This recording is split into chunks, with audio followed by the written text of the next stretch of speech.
અરવલ્લી જિલ્લામાં મેઘરાજાની પધરામણી થતાં ઉપરવાસમાં વરસેલા વરસાદની અસર હવે નદીઓમાં જોવા મળી રહી છે। ભિલોડા તાલુકાની ગોદરી નદીમાં અને કંથારિયા પંથકમાંથી પસાર થતી નદીમાં નવા નીરની આવક થઈ છે। કાળાપાણા, બેડા નાકા અને રાજસ્થાન સરહદી ઉપરવાસ વિસ્તારમાં વરસાદ પડતા નદીઓમાં પાણીની આવક વધી છે। મોડાસા, માલપુર, મેઘરજ, ભિલોડા અને શામળાજી સહિત અનેક જિલ્લાના અનેક વિસ્તારોમાં સારો વરસાદ નોંધાયો છે। લાંબા સમયથી વરસાદની રાહ જોતા ખેડૂતોને હવે ખેતી માટે રાહત મળી છે અને ઊભા પાકને જીવનદાન મળ્યું છે। શામળાજી અને આસપાસના વિસ્તારોમાં વરસાદ બાદ કુદરતી સૌંદર્ય પણ ખીલી ઉઠ્યું છે।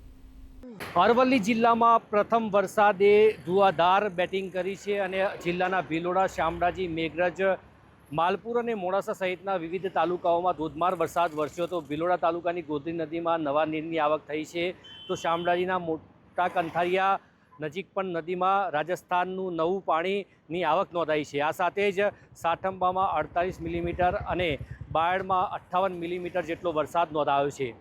અંકિત ચૌહાણ, DD ન્યૂઝ, અરવલ્લી।